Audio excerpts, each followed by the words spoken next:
Dumito ho tayo, mga kababayan. Eh baka akala ho kasi nila sa mga ganitong mga issue nila, issue-issue na lang ho nila yan. Tinatambakan po nila ng ibang issue, mga bossing, kagaya po ng mga alpotera-alpotera. O, yung alpotera versus Hanilet para ma-divert yung isipan ng taong bayan doon sa mga ganong issue. Etong sila Roque, etong kay Larissa Ontiveros, o mga estilo na lang po niyang mga yan, para po ang matakpan na issue ay yung tunay na issue. Eto ang sabi diyan, sa tunay na issue. Yung impeachment po talaga, mga kababayan. Oh, 'di ba? Napapansin natin, lumalayo na yung mga issue napupunta na dito sa Bungero, napupunta dito sa Hanilet versus Alpotera, napupunta dito sa Risa Ontiveros, binayaran yung witness. Mga tanim issue lang nila yan. Dumito tayo talaga sa tunay na issue, mga bossing. Eto po, saludo talaga ako dito, no? Kay Senator Win Gatchalian, mga kababayan.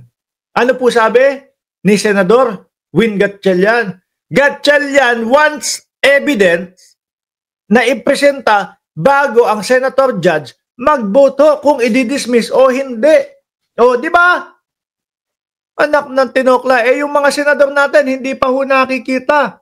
Yung mga ebidensya, wala pang alam kung ano yung mga ebidensya, hindi pa nabubuksan, hindi pa naipapakita sa kanila.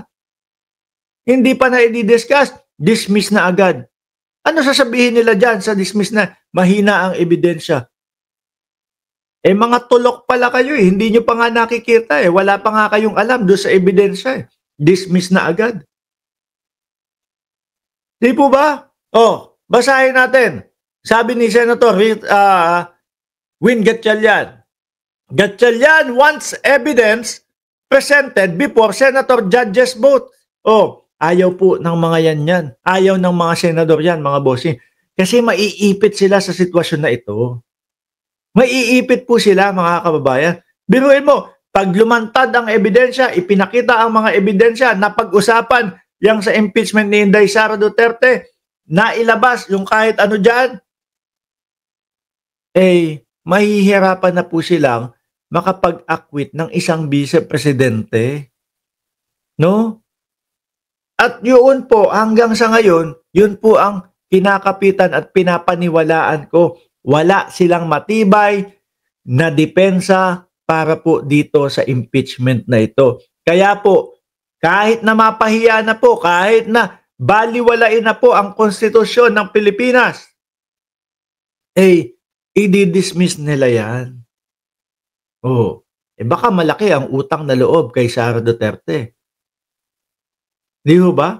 May mga nagkokomento, may mga nagsasabi, baka daw nabayaran ni Inday Sara Duterte. Meron din pong mga nagsasabi na takot itong mga senador na ito kay Sara Duterte. Na may nagsasabi din na kaya yung mga yan ganyan kasi baka balikan, baka idamay, baka maturo sila about confidential funds kapag tinuloy iyan. Manila, Philippines.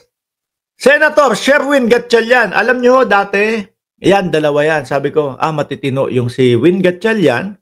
Nakikita naman natin sa pagkatao ni Win Gatchalian, mga bossing. At si Joel Villanueva. Ngayon, sabi ko, kung sino pa yung pa-amen, siya pala yung bastos. Di ba? Yung ginawa nila kay Risa Ontiveros, nagpapaliwanag, ina-explain.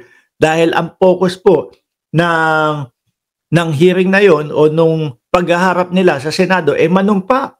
Ang ginawa ng mga kakampi ni Sara na mga senador, tinambakan po ng kung ano-anong mga pagpepresenta ng kanilang mga sasabihin. Di ba? Halata na uubusin yung oras. Ayun, binastos ni Amy Marcos. Binastos. Tsaka si Villanueva. Ngayon, Manila, Philippines. Senator Sherwin Gatchalian insisted on Tuesday that evidence from the defense and prosecution should first be presented on the floor before senator judges can vote upon motion related to the article of impeachment against Vice President Sara Duterte. Eto hong mga ito, mga bossing Wala pang nauumpisan, wala pang nakikita, dismiss na agad. Di ba? Mano ba naman? Sige, tignan natin itong ebidensya. No? Pakinggan natin yung depensa. Kapag yan, yung dalawang yan, narinig ng taong bayan, nakita ninyong mga judge, saka kayo magsabi, dismiss, mahina yung ebidensya nila. No? O ito, naipaliwanag ng maayos ng depensa. Bakit natatakot? Diba? Ang sabi ni Sara Duterte, kasama yung 16 na mga lawyer niya, handang-handa sila, ready sila. Ready daw ipa-dismiss. Kung ready ho yan, mga kababayan, hindi po dismiss ang isisigaw niyan. Ang isisigaw ho ng mga yan, halika na, umpisahan na natin ito nang matapos na at nang malinis na natin ang malinis na namin ang pagkatao ng Vice Presidente. Yan po ang isisigaw niyan. Pero, dismiss, yun ang isinisigaw na. O wag ituloy ang pag-uusig, yun ang isinisigaw niya. Nila. Di ba? Nangangahulugan lang po na sa Vice Presidente, kahit anong dahilan, kahit hindi malinis ang pangalan ko dyan, okay lang. Importante, ma-dismiss. Kung ako po magnanakaw at merong mga taong tumutulong sa akin na ma-dismiss yung kasong isinampa sa akin, okay na ho sa akin yun. Okay na po sa akin yun. At least na-dismiss, hindi natuloy. Hindi ako makukulong. Hindi ako masasabihan magnanakaw. Pero hindi ho No? Hindi mo na ipagtanggol, hindi mo na idepensa ang iyong sarili. Para doon sa mga sinasabi ng mga Pilipinong magnanakaw ka. So ngayon, dahil ginawa ko talaga, dahil nagnakaw talaga ako, okay na sa akin, ma-dismiss lang. No? Hindi na importante sa akin, malinis pa yung pagkatao ko. Pero kung ako, hindi ako nagnakaw, at pinagbibintangan akong nagnakaw, sasabihin ko, hoy, saglit lang. Anong dismiss pinagsasabi nyo? Hindi ako papayag na matatapos itong pag-uusap na ito na ang iiwanan ko sa utak ng mga Pilipino, magnanakaw ako. Hayaan yung matuloy yung impeachment na yan upang sa ganun, maipaliwanag ko yung sarili ko na hindi talaga ako nagnakaw. Malinis ko ang pagkatao ko. Di ba? Yun po ang nakikita, napapansin natin sa kanila. Okay na sa kanila na isipin ng mamamayang Pilipino na magnanakaw yung kliyente nila. Basta hindi lang matuloy yung impeachment. No? Kahit wala nang linisan ng pagkatao, ayos na yun. Wag lang matuloy. Yan po ang ibig sabihin yan, mga kababayan.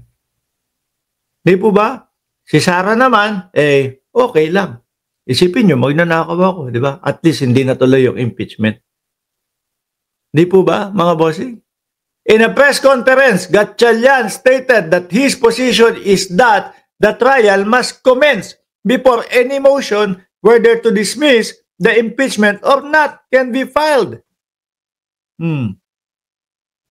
Di ba, mga bossing, saklap nun, Ang saklap po ng ipinapakita sa atin ng Senado, mga kababayan.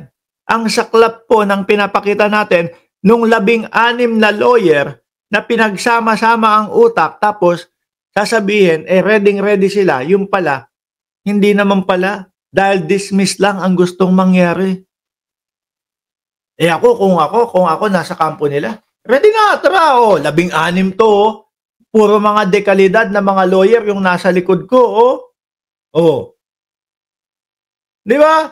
Ready kami dyan. Halika, linisin natin ang pagkatao ko. Wala ho.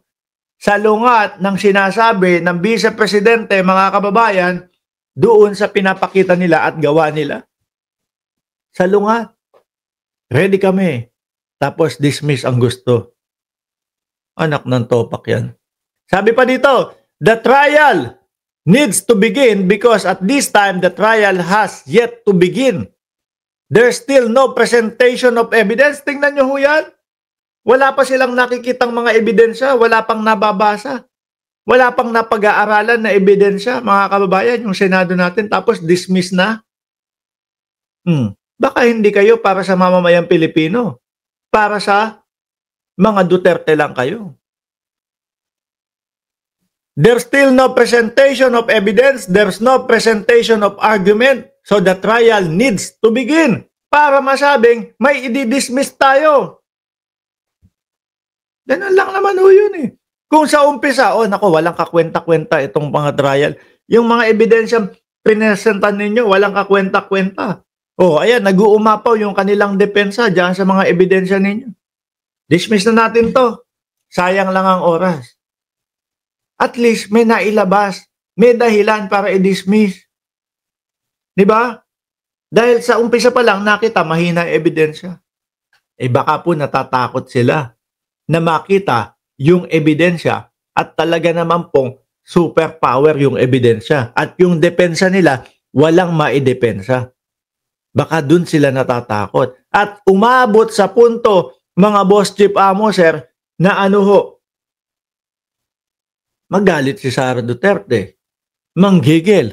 Kayo ding mga senador kayo, yung mga confidential mo, ikaw, ganito, ganyan. Naku po. Hindi ho kaya yun ang kinatatakot nitong 18 senador